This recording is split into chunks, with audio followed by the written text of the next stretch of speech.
El hombre que desembarcó en Buenos Aires en 1871 se llamaba Johannes Dallmann y era pastor de la iglesia evangélica. En 1939, uno de sus nietos, Juan Dallmann, era secretario de una biblioteca municipal en la calle Córdoba y se sentía hondamente argentino. Su abuelo materno había sido aquel Francisco Flores del 2 de Infantería de Línea que murió en la frontera de Buenos Aires, lanceado por indios de Catriel. En la discordia de sus dos linajes, Juan Dallmann, tal vez a impulso de la sangre germánica, eligió el de este antepasado romántico o de muerte romántica. Un estuche con el daguerrotipo de un hombre inexpresivo y barbado, una vieja espada, la dicha y el coraje de ciertas músicas, el hábito de estrofas del Martín Fierro, los años, el desgano y la soledad fomentaron ese criollismo algo voluntario, pero nunca ostentoso. A costa de algunas privaciones, Dallmann había logrado salvar el casco de una estancia en el sur, que fue de los Flores. Una de las costumbres de su memoria era la imagen de los eucaliptos balsámicos y de la larga casa rosada que alguna vez fue carmesí. Las tareas y acaso la indolencia los retenían en la ciudad. Verano tras verano se contentaba con la idea abstracta de posesión y con la certidumbre de que su casa estaba esperándolo en un sitio preciso de la llanura. En los últimos días de febrero de 1939, algo le aconteció. Ciego a las culpas, el destino puede ser despiadado con las mínimas distracciones. Dallmann había conseguido esa tarde un ejemplar descabalado de las 1001 noches de Weil. Ávido de examinar ese hallazgo, no esperó que bajara el ascensor y subió con apuro las escaleras. Algo en la oscuridad le rozó la frente. ¿Un murciélago? ¿Un pájaro? En la cara de la mujer que le abrió la puerta vio grabado el horror, y la mano que se pasó por la frente salió roja de sangre. La arista de un batiente recién pintado que alguien se olvidó de cerrar le habría hecho esa herida. Dallmann logró dormir, pero a la madrugada estaba despierto, y desde aquella hora el sabor de todas las cosas fue atroz. La fiebre lo gastó, y las ilustraciones de las 1001 noches sirvieron para decorar pesadillas. Amigos y parientes lo visitaban y con exagerada sonrisa le repetían que lo hallaban muy bien. Dallmann los oía con una especie de débil estupor y le maravillaba que no supieran que estaba en el infierno. 8 días pasaron como 8 siglos. Una tarde, el médico habitual se presentó con un médico nuevo y lo condujeron a un sanatorio de la calle Ecuador, porque era indispensable sacarle una radiografía. Dallmann, en el coche de plaza que los llevó, pensó que en una habitación que no fuera la suya podría, al fin, dormir. Se sintió feliz y conversador. En cuanto llegó, lo desvistieron, le raparon la cabeza, lo sujetaron con metales a una camilla, lo iluminaron hasta la ceguera y el vértigo, lo auscultaron y un hombre enmascarado le clavó una aguja en el brazo. Se despertó con náuseas, vendado, en una celda que tenía algo de pozo, y en los días y noches que siguieron a la operación pudo entender que apenas había estado hasta entonces en un arrabal del infierno. El hielo no dejaba en su boca el menor rastro de frescura. En esos días Dallmann minuciosamente se odió su identidad, sus necesidades corporales, su humillación, la barba que le erizaba la cara. Sufrió con estoicismo las curaciones que eran muy dolorosas, pero cuando el cirujano le dijo que había estado a punto de morir de una septicemia, Dalman se echó a llorar condolido de su destino. Las miserias físicas y la incesante previsión de las malas noches no le habían dejado pensar en algo tan abstracto como la muerte. Otro día, el cirujano le dijo que estaba reponiéndose y que, muy pronto, podría ir a convalecer a la estancia. Increíblemente, el día prometido llegó. A la realidad le gustan las simetrías y los leves anacronismos. Dalman había llegado al sanatorio en un coche de plaza, y ahora un coche de plaza lo llevaba a Constitución. La primera frescura del otoño, después de la opresión del verano, era como un símbolo natural de su destino rescatado de la muerte y la fiebre. La ciudad a las 7 de la mañana no había perdido ese aire de casa vieja que le infunde la noche. Las calles eran como largos zaguanes, las plazas como patios. Dalman las reconocía con felicidad y con un principio de vértigo. Unos segundos antes de que las registraran sus ojos, recordaban las esquinas, las carteleras, las modestas diferencias de Buenos Aires. En la luz amarilla del nuevo día, todas las cosas regresaban a él. Nadie ignora que el sur empieza del otro lado de Rivadavia. Dalman solía repetir que ello no es una convención y que quien atraviesa esa calle entra en un mundo más antiguo y más firme. Desde el coche buscaba entre la nueva edificación la ventana de rejas, el llamador, el arco de la puerta, el zaguán, el íntimo patio. En el hall de la estación advirtió que faltaban 30 minutos. Recordó bruscamente que en un café de la calle Brasil, a pocos metros de la casa de Irigoyen, había un enorme gato que se dejaba acariciar por la gente como una divinidad desdeñosa. Entró. Ahí estaba el gato, dormido. Pidió una taza de café, la endulzó lentamente, la probó, ese placer le había sido vedado en la clínica, y pensó, mientras alisaba el negro pelaje, que aquel contacto era ilusorio y que estaban como separados por un cristal, porque el hombre vive en el tiempo, en la sucesión, y el mágico animal en la actualidad, en la eternidad del instante. A lo largo del penúltimo andén el tren esperaba. Dalman recorrió los vagones y dio con uno casi vacío. Acomodó en la red la valija. Cuando los coches arrancaron, la abrió y sacó, tras alguna vacilación, el primer tomo de las 1001 noches. Viajar con este libro, tan vinculado a la historia de su desdicha, era una afirmación de que esa desdicha había sido anulada y un desafío alegre y secreto a las frustradas fuerzas del mal. A los lados del tren la ciudad se desgarraba en suburbios. Esta visión y luego la de jardines y quintas demoraron el principio de la lectura. La verdad es que Dalman leyó poco. La montaña de piedra imán y el genio que ha jurado matar a su bienhechor eran, quien lo niega, maravillosos, pero no mucho más que la mañana y que el hecho de ser. La felicidad lo distraía de Sarazat y de sus milagros superfluos. Dalman cerraba el libro y se dejaba simplemente vivir.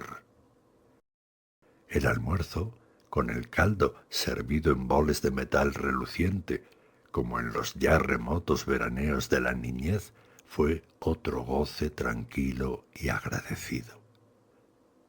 Mañana me despertaré en la estancia, pensaba, y era como si a un tiempo fuera dos hombres, el que avanzaba por el día otoñal y por la geografía de la patria, y el otro, encarcelado en un sanatorio y sujeto a metódicas servidumbres. Vio casas de ladrillo sin revocar, esquinadas y largas, infinitamente mirando pasar los trenes. Vio jinetes en los terrosos caminos, vio zanjas y lagunas y hacienda, vio largas nubes luminosas que parecían de mármol, y todas estas cosas eran casuales, como sueños de la llanura. También creyó reconocer árboles y sembrados que no hubiera podido nombrar, porque su directo conocimiento de la campaña era harto inferior a su conocimiento nostálgico y literario. Alguna vez durmió, y en sus sueños estaba el ímpetu del tren. Ya el blanco sol intolerable de las 12 del día era el sol amarillo que precede al anochecer y no tardaría en ser rojo. También el coche era distinto, no era el que fue en Constitución al dejar el andén. La llanura y las horas lo habían atravesado y transfigurado. Afuera la móvil sombra del vagón se alargaba hacia el horizonte. No turbaban la tierra elemental ni poblaciones ni otros signos humanos. Todo era vasto, pero al mismo tiempo era íntimo y de alguna manera secreto. En el campo desaforado a veces no había otra cosa que un toro. La soledad era perfecta y tal vez hostil, y Dalman pudo sospechar que viajaba al pasado y no sólo al sur. De esa conjetura fantástica lo distrajo el inspector, que al ver su boleto le advirtió que el tren no lo dejaría en la estación de siempre, sino en otra, un poco anterior y apenas conocida por Dalman. El hombre añadió una explicación que Dalman no trató de entender ni siquiera de oír, porque el mecanismo de los hechos no le importaba. El tren laboriosamente se detuvo casi en medio del campo. Del otro lado de las vías quedaba la estación, que era poco más que un andén con un cobertizo. Ningún vehículo tenían, pero el jefe opinó que tal vez pudiera conseguir uno en un comercio que le indicó a unas 10, 12 cuadras. Dalman aceptó la caminata como una pequeña aventura. Ya se había hundido el sol, pero un esplendor final exaltaba la viva y silenciosa llanura antes de que la borrara la noche. Menos para no fatigarse que para hacer durar esas cosas, Dalman caminaba despacio, aspirando con grave felicidad el olor del trébol. El almacén alguna vez había sido punzó, pero los años habían mitigado para su bien ese color violento. Algo en su pobre arquitectura le recordó un grabado en acero, acaso de una vieja edición de Pablo y Virginia. Atados al palenque había unos caballos. Dalman, adentro, creyó reconocer al patrón. Luego comprendió que lo había engañado su parecido con uno de los empleados del sanatorio. El hombre, oído el caso, dijo que le haría atar la jardinera. Para agregar otro hecho a aquel día y para llenar ese tiempo, Dalman resolvió comer en el almacén. En una mesa comían y bebían ruidosamente unos muchachones, en los que Dalman al principio no se fijó. En el suelo, apoyado en el mostrador, se acurrucaba, inmóvil como una cosa, un hombre muy viejo. Los muchos años lo habían reducido y pulido como las aguas a una piedra o las generaciones de los hombres a una sentencia. Era oscuro, chico y reseco, y estaba como fuera del tiempo, en una eternidad. Dalman registró con satisfacción la vincha, el poncho de bayeta, el largo chiripá y la bota de potro, y se dijo, rememorando inútiles discusiones con gente de los partidos del norte o con entrerrianos, que gauchos de esos ya no quedan más que en el sur. Dalman se acomodó junto a la ventana. La oscuridad fue quedándose con el campo, pero su olor y sus rumores aún le llegaban entre los barrotes de hierro. El patrón le trajo sardinas y después carne asada. Dalman las empujó con unos vasos de vino tinto. Ocioso, paladeaba el áspero sabor y dejaba errar la mirada por el local, ya un poco soñolienta. La lámpara de querosén pendía de uno de los tirantes. Los parroquianos de la otra mesa eran 3. 2 parecían peones de chacra. El otro, de rasgos achinados y torpes, bebía con el chambergo puesto. Dalman, de pronto, sintió un leve roce en la cara. Junto al vaso ordinario de vidrio turbio, sobre una de las rayas del mantel, había una bolita de miga. Eso era todo, pero alguien se la había tirado. Los de la otra mesa parecían ajenos a él. Dalman, perplejo, decidió que nada había ocurrido y abrió el volumen de las 1001 noches como para tapar la realidad. Otra bolita lo alcanzó a los pocos minutos y esta vez los peones se rieron. Dalman se dijo que no estaba asustado, pero que sería un disparate que él, un convaleciente, se dejara arrastrar por desconocidos a una pelea confusa. Resolvió salir. Ya estaba de pie cuando el patrón se le acercó y lo exhortó con voz alarmada. «Señor Dalman, no les haga caso a esos mozos que están medio alegres».